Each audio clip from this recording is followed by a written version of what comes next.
Hi friends, నేను మీ హఫీమ్ మీద చూస్తున్నారు తెలుగు టెక్ ట్యూబ్. ఫ్రెండ్స్, ఇవాళ వీడియోలో మనం ఇన్ఫినిక్స్ Y1 సిరీస్ ల్యాప్టాప్ని అన్బాక్సింగ్ చేద్దాం. సో మరి దీని గురించి మాట్లాడినట్టయితే పెద్ద స్క్రీన్ డిస్ప్లే తోటి తక్కువ బడ్జెట్లో లాంచ్ చేసిన ల్యాప్టాప్ అని చెప్తున్నారు. మరి ఫటాఫట్ అన్బాక్సింగ్ అయితే చేసేద్దాం. ఈ మధ్య కొన్ని మంచి ల్యాప్టాప్స్ అయితే ఇన్ఫినిక్స్ వాళ్ళు లాంచ్ చేస్తారు. మరి ఇది కూడా దానికి తగ్గట్టు ఉంటుందా, ఎలా ఉంటుంది అనేది అయితే చూసేద్దాం. సో ఒకప్పుడు అన్బాక్సింగ్ చేయాలి అంటే పెద్ద ప్రాసెస్ ఉండేది. ఈ మధ్య అన్ని కంపెనీస్ సింప్లిఫై చేసేసాయి మనకు. ఎస్పెషల్లీ మొబైల్స్ గురించి మాట్లాడినట్టయితే బాక్స్లో ఛార్జర్స్ ఇవ్వట్లేదు. ఇక ల్యాప్టాప్ గురించి మాట్లాడినట్టయితే మనకు యూజర్ మాన్యువల్, వారంటీ కార్డుతో పాటు దీనిలో ఒక ల్యాప్టాప్ని ప్రొవైడ్ చేశారు. సో ఈ బాక్స్లోనే సైడ్ వైపుకు ఛార్జర్ని ప్రొవైడ్ చేశారు. అంతే, ఇక బాక్స్లో ఏం లేదు. మనం బాక్స్ని సైడ్కి పెట్టేసినట్టయితే ఇది ఛార్జర్ దీనిలో వీళ్ళు ప్రొవైడ్ చేసింది. ఈ మధ్య చూసుకున్నట్టయితే అన్ని టైప్ సి కేబుల్ తోటి వస్తున్నాయి కదా. మొబైల్స్ అయినా కానివ్వండి, వేరే ఏ గ్యాడ్జెట్స్ అయినా కానివ్వండి, అవే ఇక్కడ మనకు చూడడానికి కనిపించేస్తున్నాయి. పైన చూసుకున్నట్టయితే మరి 65 వాట్స్ అని ఉంది. మరి నేను కొన్ని చోట్ల 45 అని చదివాను. సో చూద్దాం, మరి నేను మళ్ళీ మీకు స్పెసిఫికేషన్ చూసి చెప్తాను. మరి ఇది ఈ బాక్స్లో ఉంది. మరి వీటిని సైడ్కి పెట్టేసి సో మరి ల్యాప్టాప్ గురించి మాట్లాడినట్టయితే చాలా స్టైలిష్గా కనిపిస్తుంది. ఇక్కడ ఇన్ఫినిక్స్ సంబంధించిన బ్రాండింగ్ ఉంది.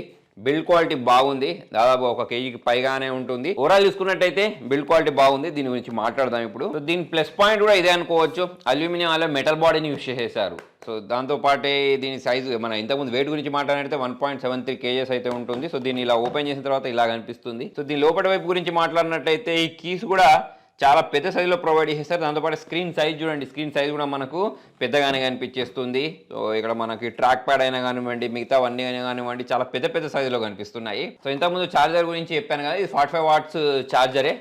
సో అది మనం పక్క పెట్టేసి దీని గురించి మాట్లాడినట్టయితే 15.6 ఇంచెస్ డిస్ప్లే ఇది. సో మళ్ళీ వీరు ప్రొవైడ్ చేసిన ప్రైస్ గురించి మాట్లాడినట్టయితే 29,999. సో మరి దాని ప్రకారం చూసుకున్నట్టయితే ఓకే, మనకు ఇంత పెద్ద డిస్ప్లే అనేది. నెక్స్ట్ ఒకసారి దీని పవర్ని అయితే ఆన్ చేద్దాం. దానికోసం ఈ పవర్ ఆన్ బటన్ని ప్రెస్ చేస్తున్నాను. సో మరి దీన్ని బూట్ చేయబోయే ముందు ఇక్కడ దీని పోర్ట్స్ గురించి మాట్లాడినట్టయితే USB 3.0కి సంబంధించిన పోర్ట్ ఒకటి ప్రొవైడ్ చేశారు. HDMI 1.4ని ప్రొవైడ్ చేశారు. నెక్స్ట్ ఇక్కడ టైప్ సి పోర్ట్ ఒకదాన్ని ప్రొవైడ్ చేశారు. ఇటువైపు కూడా టైప్ సి పోర్ట్ ఉంది. 3.5mm జాక్ ఉంది. నెక్స్ట్ ఇక్కడ కూడా మనకు USB పోర్ట్ ఉంది. నెక్స్ట్ కార్డ్ రీడర్ని కూడా ప్రొవైడ్ చేశారు. అదే మైక్రో SD కార్డు కోసం ఒక కార్డ్ రీడర్ని కూడా ప్రొవైడ్ చేశారు. దీని పైన గురించి మాట్లాడినట్టయితే ఇంటెల్ i3 అని చెప్పేసి ఇక్కడ మెన్షన్ చేయడం జరిగింది. సో మరి ఇక్కడ ల్యాప్టాప్ని ఆన్ చేసిన తర్వాత ఇన్ఫినిక్స్ అని చెప్పేసి ఇది బూట్ అవ్వడం మీరు గమనించవచ్చు. దీనిలో స్టీరియో స్పీకర్స్ ప్రొవైడ్ చేశారు. 2 మైక్స్ని ప్రొవైడ్ చేశారు. 2 మెగాపిక్సెల్ సంబంధించిన వెబ్ క్యామ్ ఇక్కడ మనకి చూడడానికి కనిపిస్తుంది. సో మరి దీని బూటింగ్ ప్రాసెస్ మొత్తం కంప్లీట్ చేసి సెటప్ చేసి మెయిన్ స్క్రీన్కి తీసుకెళ్తాను నేను మిమ్మల్ని పర్ఫార్మెన్స్ చూపించడానికి. సో ఫ్రెండ్స్, మరి ల్యాప్టాప్ బూట్ అయిపోయింది.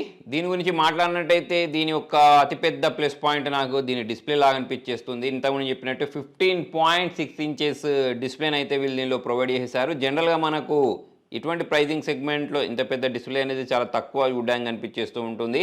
నెక్స్ట్గా దీని గురించి మాట్లాడినట్టయితే 250 నిట్స్ బ్రైట్నెస్ అయితే మనకు దీనిలో వీళ్ళు ప్రొవైడ్ చేయడం జరిగింది.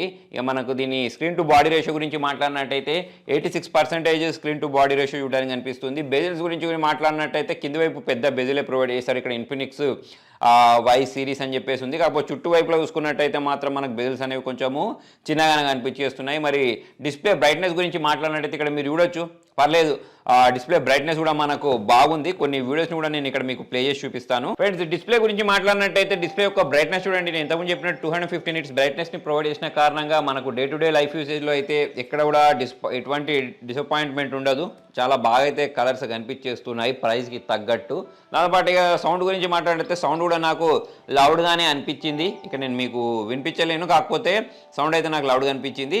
దీని డిస్ప్లే గురించి మాట్లాడితే full HD plus display provide చేశారు. సో దీనిలో మనకు ప్రీమియం ఏజీ గ్లాస్ టచ్ ప్యాడ్ని ప్రొవైడ్ చేశారు. మల్టీ టచ్కి ఇది సపోర్ట్ చేస్తారు అన్నట్టు. సో ఈ ట్రాక్ ప్యాడ్ ఏదైతే ఉంటుందో ఈ ట్రాక్ ప్యాడ్ కూడా బాగుంది, పెద్ద సైజు కనిపిస్తుంది. మీరు జనరల్గా 30,000 బడ్జెట్లో చూసుకున్నట్టయితే ట్రాక్ ప్యాడ్స్ అనేవి చిన్నగా ఉంటాయి, కాకపోతే ఇది కొంచెం పెద్ద సైజులో అయితే ప్రొవైడ్ చేశారు. నెక్స్ట్ దీనిలో పర్ఫార్మెన్స్ కోసం ఇంటెల్ కోర్ i3 ప్రాసెసర్ని యూజ్ చేశారు.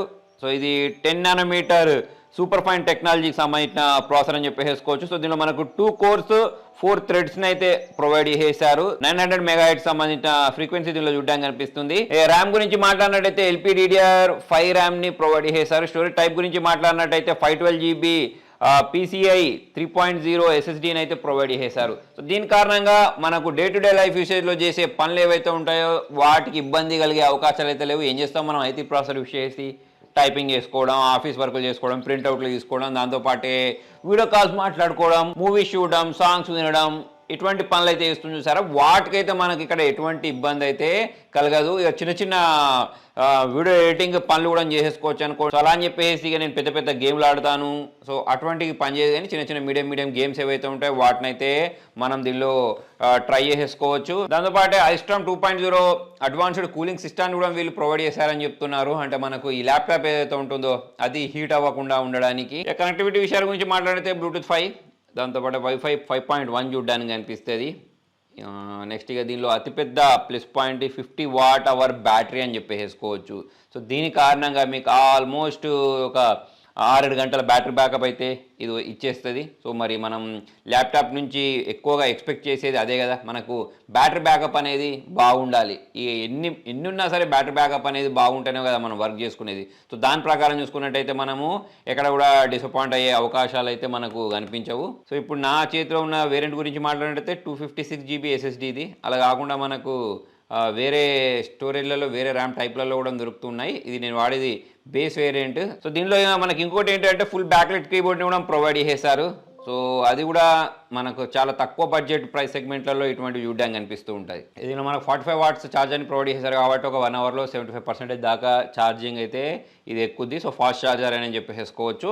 ఓవరాల్ చూసుకున్నట్టయితే ఎవరికైతే తక్కువ ప్రైస్ సెగ్మెంట్లో పెద్ద డిస్ప్లే కావాలి, దాంతోపాటే బ్యాక్ లైట్ కావాలి, మంచి బ్యాటరీ బ్యాకప్ ఇచ్చే ల్యాప్టాప్ కావాలి అని అనుకునే వాళ్ళ కోసం ఈ ల్యాప్టాప్ అని చెప్పేసుకోవచ్చు. అంటే మనం మూవీస్ చూస్తాం, ఆఫీస్ వర్క్లు చేసుకుంటాం, వీడియో కాల్లో మాట్లాడుకుంటూ ఉంటాం అనుకుంటారు చూసారా. సో వాళ్ళని ఉద్దేశించి లాంచ్ చేసిన ల్యాప్టాప్. సో మరి ఓవరాల్ చూసుకున్నట్టయితే ల్యాప్టాప్ యొక్క బిల్డ్ క్వాలిటీ బాగుంది, దీనికి సంబంధించిన లుక్స్ కూడా బాగున్నాయి. సో ఇదంతా నాకు బాగానే అనిపించింది. కానీ ఇంకా క్వాలిటీ పరంగా చూసుకున్నట్టయితే ఇన్ఫినిక్స్ ల్యాప్టాప్స్ అనేవి చాలా ఇంప్రూవ్ అవ్వాలని చెప్పేసి నాకు ఒకనొక సందర్భంలో అనిపించాయి. ఆల్రెడీ ఇప్పటికే నేను చాలా ల్యాప్టాప్స్ వాడాను కాబట్టి ఈ విషయం అయితే చెప్తున్నాను. సో మొత్తానికి ఇది ఫ్రెండ్స్ ఇవాళ వీడియోలో. మరి మీరు ఎప్పుడైనా ఇన్ఫినిక్స్ సంబంధించిన ల్యాప్టాప్స్ని వాడారా, వాడితే ఎలా అనిపించాయి అనేది కింద కామెంట్లో రండి. వీడియో నచ్చినట్టయితే లైక్ చేయండి, షేర్ చేయండి. Thank you.